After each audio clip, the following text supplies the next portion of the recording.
memang authorized, resmi kita fasilitasi dia. Bisa dijual mobil di sini tidak Iya, kayak tukar tambah itu bukan tambah. Karena kan memang agak sulit cari pembeli mobil bekas, jadi juga kan bisa orang. Artinya tahun tidak terbatas, mau tahun berapa pun kami berambil 85, 91 dengan merek apapun juga kita terima. Berarti cocok harga mana serinya ini.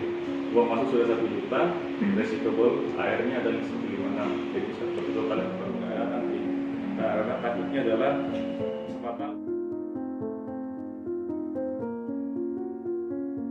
Nah, ini di bawahnya CEO ini yang sama. Nah, COO ini direktur operasional khusus skala Toyota.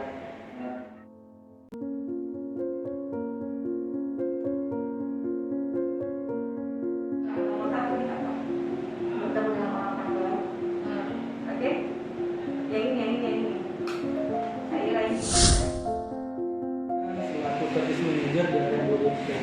Jadi di kesempatan kali ini secara garis besar itu ada 5 hal yang akan kita bahas. Toyota itu memiliki 3 line bisnis yang besar. Kalau di internalnya kita biasa sebut dengan VSP, Vehicle, Service dan juga Part. Nah, cuma kalau di luar sana orang-orang lebih kenal dengan istilah 3S. Nah, jadi S yang pertama itu adalah sales, yang kedua adalah service, dan yang ketiga adalah spare part.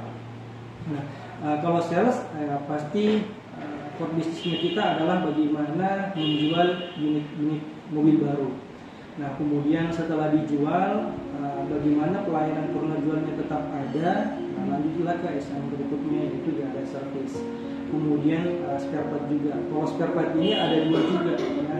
Spare part itu ada yang dijual di bengkel, kemudian ada juga spare part yang dijual di luar sana. Nah, kemudian untuk service ini terbagi 2, ada general repair dan ada juga body repair.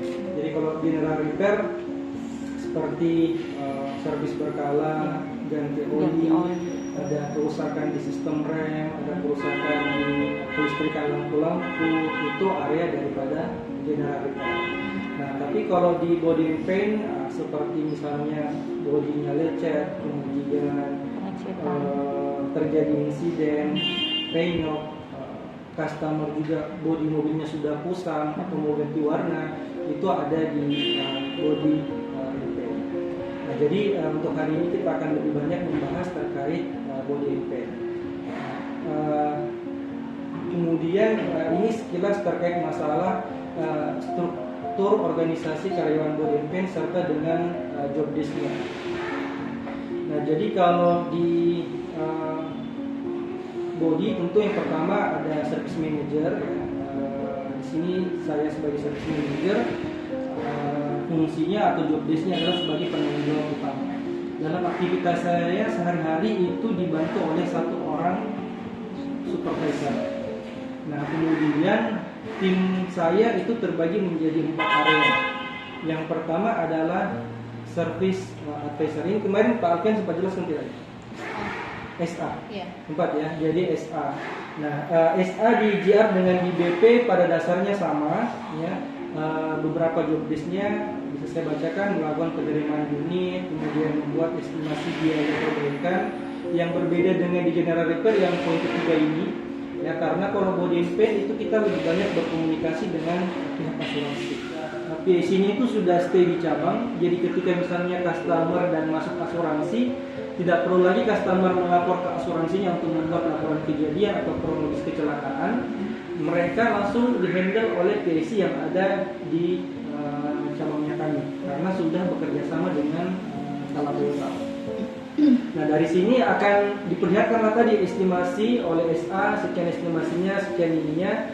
Nanti si tim survei ini atau surveyor akan mengecek kembali apakah betul yang diestimasikan oleh service advisor tadi, apakah betul panelnya 3 panel atau lebih, kemudian spare partnya memang sudah wajib ganti atau bagaimana.